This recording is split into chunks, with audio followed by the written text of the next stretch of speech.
जरीन खान एक ऐसा नाम जो सिर्फ सुंदरता के लिए नहीं बल्कि अपनी गरिमा और सहनशीलता के लिए जाना गया।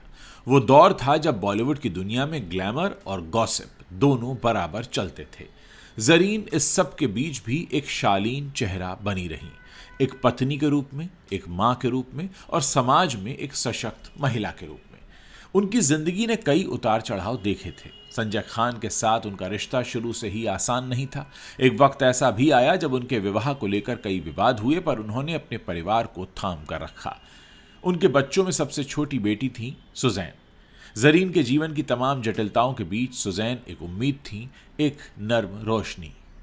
समय बीता और उस रोशनी ने एक नए सूरज से मुलाकात की। नाम था ऋतिक रोशन, एक उभरता हुआ सितारा, राकेश रोशन का बेटा, जो अपनी पहली ही फिल्म से देश का दिल जीत चुका था। कहते हैं दोनों की पहली मुलाकात किसी ट्रैफिक सिग्नल पर हुई थी। ऋतिक ने एक कार की खिड़की से झांकते हुए सुजैन को देखा और बस फिर कुछ ऐसा हुआ जैसे दो आत्माएं एक ही लय में धड़कने लगी। कुछ ही महीनों में यह आकर्षण प्रेम में बदल गया। राकेश रोशन का घर और संजय खान का घर, दोनों फिल्मी वंश, दोनों परिवारों में इस रिश्ते को लेकर खुशी दौड़ने लगी, खासकर जरीन के दिल में। वो जानती थी कि उनकी बेटी ने एक ऐसे व्यक्ति को चुना है जो उसे प्यार देगा, सम्मान देगा और सुरक्षा देगा। साल 2000 की सर्दियों में ऋतिक और सुजैन ने शादी की। पूरा बॉलीवुड उस दिन झिलमिलाया। दो सितारे, एक मंच, एक वादा। जरीन की आंखों में गर्व था और शायद थोड़ी सी राहत भी, जैसे एक मां ने अपनी बेटी को सुरक्षित हाथों में सौंप दिया हो। शादी के कुछ साल बीते और उनके घर दो प्यारे से बेटे आए। जरीन अब सिर्फ मां नहीं, नानी भी बन चुकी थी और ऋतिक उसके लिए सिर्फ दामाद नहीं बल्कि सच में एक बेटा था। वो कहती थी, वो मेरा बेटा है, हमेशा रहेगा। और ये बात सिर्फ शब्दों की नहीं, भावना की थी। लेकिन जीवन हमेशा एक सीधी रेखा में नहीं चलता। साल 2000 के दशक के अंत होते होते जब ऋतिक का करियर आसमान छू रहा था, उनके निजी जीवन में धीरे धीरे कुछ खामोशियां, कुछ अंधेरे उतरने लगे। रिश्ते में अब पहले जैसी सहजता बाकी नहीं थी। शायद वक्त की कमी थी, शायद कुछ दूरी थी, या वो मौन था जो प्रेम के बाद आ जाता है जब शब्द खत्म हो जाते हैं। साल 2014 आया। ऋतिक और सुजैन ने आपसी सहमति से तलाक ले लिया। मीडिया ने इसे बॉलीवुड का सबसे शांत बिछड़ाव कहा। कोई बयानबाजी नहीं, कोई आरोप नहीं, बस एक मौन विदाई। पर जो बात इस कहानी को खास बनाती है वो ये है कि तलाक के बाद भी रिश्ता खत्म नहीं हुआ। ऋतिक और सुजैन दोनों ने अपने बेटों की परवरिश साथ में की। कोई त्योहार हो, जन्मदिन हो, पारिवारिक छुट्टियां हो, दोनों आज भी साथ मिलकर निभाते हैं। और जरीन, वो तो यही कहा करती थी कि वो रिश्ता शायद पति पत्नी का ना रहा हो, पर एक दूसरे के जीवन का हिस्सा तो वो आज भी हैं। उनकी इसी सोच ने पूरे परिवार को एक डोर में बांध कर रखा। जरीन के जाने के बाद भी ऋतिक उनके अंतिम संस्कार में शामिल हुए, नतमस्तक होकर, आंसू भरे सम्मान के साथ, जैसे एक बेटा अपनी मां को अंतिम विदाई दे रहा हो। दोस्तों, कहानी यहाँ खत्म नहीं होती, क्योंकि ये कहानी प्रेम की शुरुआत की नहीं बल्कि सम्मान की निरंतरता की है। आज जब लोग पूछते हैं कि ऋतिक और सुजैन का रिश्ता कैसा है, तो जवाब यही आता है कि वो दोनों अलग हैं, पर उनके बीच कोई दूरी नहीं है। वो जानते हैं प्यार को बचाने से ज़्यादा मुश्किल होता है आपसी सम्मान को बनाए रखना। और शायद यही बात जरीन ने अपनी बेटी को सिखाई थी कि रिश्ते टूट सकते हैं, पर गरिमा कभी गिरनी नहीं चाहिए। ये कहानी सिर्फ एक परिवार की नहीं बल्कि हर उस इंसान की है जिसने रिश्तों में मोह, गलती, माफ़ी और मैच्योरिटी या परिपक्वता सब कुछ महसूस किया है। क्योंकि रिश्ते अगर सच्चे हों तो अलगाव भी एक नए स्नेह में बदल जाता है, और अगर सम्मान बना रहे तो अंत भी एक खूबसूरत शुरुआत बन जाता है। कहते हैं कभी कभी दो लोग अलग होकर एक दूसरे को और भी गहराई से समझने लगते हैं। कभी कभी दूरी ही वो दर्पण होती है जिसमें प्रेम का असली चेहरा दिखाई देता है। ऋतिक और सुजैन की कहानी का यही हाल है। ये सेकंड चैप्टर है उनका, जहां साथ रहना तो खत्म हो गया पर साथ निभाना जारी रहा।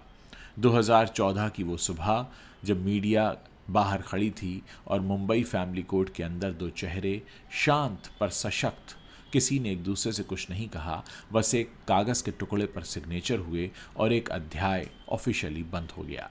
लेकिन उस सन्नाटे में भी कुछ था जो सुनाई दे रहा हो। मानो किसी ने कहा हो ये रिश्ता टूटा नहीं है, बस उसने अपना रूप बदल लिया है। दोस्तों, कुछ दिन बीतते गए, लोगों को लगा कि अब दोनों का रास्ता अलग अलग हो जाएगा, पर कुछ समय बाद किसी ने सोशल मीडिया पर देखा ऋतिक और सुजैन अपने दोनों बेटों के साथ छुट्टियां मना रहे थे। कहीं समुद्र किनारे हंसी थी, कहीं बर्फ में खेलते बच्चे थे, और पीछे दो परिपक्व, दो मैच्योर आत्माएं जो अब एक दूसरे को जीवन साथी नहीं बल्कि जीवन सहयोगी की तरह देख रही थीं। सुजैन ने कहीं एक बार लिखा भी था, we may not be together but we are always one unit for our boys, यानी हम साथ नहीं हैं पर अपने बच्चों के लिए हमेशा एक इकाई हैं। और यही इस रिश्ते की मैच्योरिटी थी। जरीन खान इस पूरी कहानी की सबसे शांत दर्शक थी। वो समझती थी कि समय सब सिखाता है। वो कहती थी, हर माँ चाहती है कि उसकी बेटी खुश रहे, चाहे वो किसी भी रूप में खुशी मनाए। वो ऋतिक को इस तलाक के बाद भी अपने बेटे की तरह देखती रहीं, और ऋतिक जब जब घर आए तो जरीन से ऐसे मिले जैसे अब भी वही पुराना रिश्ता उनके बीच जिंदा हो। इस बीच ऋतिक ने अपने करियर में कई नए अध्याय खोले, कई नई फिल्में की, सुपर 30, वार, विक्रम वेधा। ऐसी फिल्मों से उन्होंने दिखाया कि जब व्यक्ति अपने भीतर की पीड़ा को स्वीकार कर लेता है तो वही ऊर्जा कला बन जाती है। सुजैन ने भी अपनी पहचान नए सिरे से बनाई। उन्होंने अपना डिज़ाइन स्टूडियो फिर से शुरू किया और आज वो अपने ब्रांड की फेस हैं। वो अपने काम में डूबी, पर भीतर से कहीं शांति थी, क्योंकि उन्होंने जीवन से लड़ना नहीं, जीवन को समझना सीख लिया था। और जब 2025 में जरीन खान इस दुनिया से विदा हुई तो ऋतिक सबसे आगे खड़े थे, सिर झुकाए, मौन में भी सम्मान की गूंज थी। सुजैन के आंसू ऋतिक के कंधे पर गिर रहे थे, और शायद उसी क्षण इस परिवार ने एक बार फिर ये साबित किया कि रिश्ते शरीर से नहीं, आत्मा से जुड़े होते हैं। दोस्तों, ये कहानी हमें सिखाती है कि प्यार का अंत अलग होना नहीं, बल्कि आदर का न रहना होता है, और जब तक आदर बचा रहे तो दूरी भी एक प्रकार की निकटता बन जाती है। ऋतिक और सुजैन ने यही किया। उन्होंने अपने प्रेम को परिपक्वता में बदल दिया। उन्होंने एक दूसरे को दोष नहीं दिया, बल्कि एक दूसरे से धन्यवाद कहा, क्योंकि हर रिश्ता हमें किसी रूप में पूर्ण बनाता ही है। और शायद यही जरीन जैसी माँ की एक सबसे बड़ी विरासत है कि उन्होंने अपने बच्चों को सिखाया, रिश्ते निभाना कोई समझौता नहीं, ये आत्मा की मैच्योरिटी की बात होती है। कभी कभी जीवन तुम्हें वहीं से दोबारा शुरू कराता है जहाँ तुमने सोचा था कि अब तो यहाँ सब खत्म हो गया। ऋतिक और सुजैन की कहानी भी वहीं से आगे बढ़ी जहाँ रिश्ता कागज़ पर ख़त्म हुआ था, पर आत्मा में अभी भी सांस ले रहा था। तलाक के बाद दोनों ने चुप्पी को नहीं चुना, बल्कि सम्मान का संवाद बनाए रखा। दोनों अपने अपने रास्तों पर निकले, पर रास्ते एक दूसरे के पैरेलल थे, समानांतर थे, जो कभी टकराते नहीं, पर एक दूसरे को रोशनी ज़रूर देते रहे। ऋतिक ने अभिनय में फिर वही जुनून दिखाया जिसमें अब पहले से ज़्यादा गहराई थी। उनके किरदारों में एक नया सच दिखा, एक आदमी जो सिर्फ जीतता नहीं बल्कि जीवन को समझता है। सुजैन ने भी खुद को नए सिरे से गढ़ा। उन्होंने अपने दर्द को कला में बदला।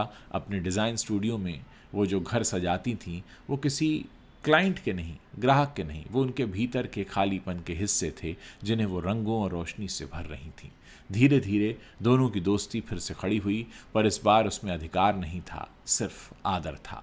बच्चों के स्कूल के फंक्शन, परिवार की छुट्टियां या किसी फेस्टिवल की शाम, दोनों हमेशा साथ दिखाई दिए, जैसे कोई कहना चाहता हो कि देखो, अलग होना और टूटना एक बात नहीं होती। हालांकि दोनों की ज़िंदगी में एक एक पार्टनर और आए, लेकिन उनका आना भी इन्हें एक दूसरे से दूर नहीं कर पाया। माँ जरीन की यादें अब भी हर दीवार पर लिखी हुई हैं। उनका कहा हर वाक्य मानो सच हो रहा है। रिश्ते बदलते हैं, मिटते नहीं। वो परिवार जिसने एक समय शोर देखा था, अब मौन में शांति पा रहा है। मीडिया ने कई बार सवाल पूछे, क्या ये दोनों फिर से साथ आएंगे? पर जवाब हमेशा एक जैसा रहा, वही मुस्कुराहट और वही मौन। क्योंकि कभी कभी उत्तर देने की ज़रूरत नहीं होती, जब समझ अपने आप सब कुछ कह देती है। ऋतिक के जीवन में भी नए रिश्तों की चर्चा हुई, सुजैन की ज़िंदगी में भी एक नई मुस्कान आई, लेकिन दोनों ने कभी अपने अतीत को छिपाया नहीं, क्योंकि उस अतीत ने ही उन्हें एक बेहतर इंसान बनाया था। दोस्तों, हमें अक्सर जीवन इसी तरह से सिखाता है। उनके जो दोनों बेटे हैं, सुजैन और ऋतिक के, वो आज भी अपने माता पिता के साथ समय बिताते हैं। उन्होंने सीखा है कि परिवार सिर्फ एक साथ रहने का नाम नहीं बल्कि एक दूसरे को समझने का नाम है। हम चाहें तो इस परिवार की कहानी से बहुत कुछ सीख भी सकते हैं। ऋतिक ने एक बार लिखा था, pain is a teacher if you listen carefully it becomes your guide. यानी दर्द एक शिक्षक है, अगर ध्यान से सुनो तो वही तुम्हारा मार्गदर्शक बन जाता है। और सुजैन का जवाब कुछ ऐसा था कि healing doesn't means forgetting, it means remembering with piece. ये दो पंक्तियाँ जो हैं ये उनकी पूरी यात्रा को डिफाइन करती हैं, परिभाषित करती हैं, क्योंकि उन्होंने न भूलने का निर्णय लिया और ना ही लौटने का। उन्होंने बस स्वीकार करने का रास्ता चुन लिया। आज अगर कोई पूछे कि ऋतिक और सुजैन के बीच रिश्ता क्या है, तो जवाब शायद यही हो सकता है कि एक ऐसा रिश्ता जो किसी नाम से परे है। वो अब भी एक परिवार हैं, बस डेफिनेशन बदल गई है, परिभाषा बदल गई है। वो अब भी एक दूसरे की खुशियों में शामिल होते हैं, बस ज़रूरत अब शर्तों की नहीं सच्चाई की है। और शायद यही इस पूरी कहानी का सार है कि जीवन में हर रिश्ता या तो तुम्हें तोड़ता है या तुम्हें एक नई पहचान देता है। ऋतिक और सुजैन दोनों ने एक दूसरा ही रास्ता चुना। उन्होंने एक दूसरे को खोकर खुद को पाया। उन्होंने अतीत को काटा नहीं बल्कि उससे फूल खिलाना सीख लिया। दोस्तों, क्या आप भी इस बात से इत्तेफाक रखते हैं कि अक्सर रिश्ते टूटते नहीं बदल जाते हैं, कि प्रेम अगर सच्चा हो तो उसका अंत नहीं होता, वो बस एक रूप से दूसरे रूप में बहने लगता है, कभी हंसी बनकर, कभी सम्मान बनकर, कभी मौन बनकर। ऋतिक और सुजैन की कहानी हमें याद दिलाती है कि रिश्ते केवल साथ होने से नहीं बनते बल्कि समझ से बने रहते हैं। और यही समझ वो वही रोशनी है जो हर नई राह को उजाला देती है। क्या सोचते हैं आप लोग? आप अपनी राय इस वीडियो के नीचे कमेंट सेक्शन है वहाँ लिखना मत भूलिएगा।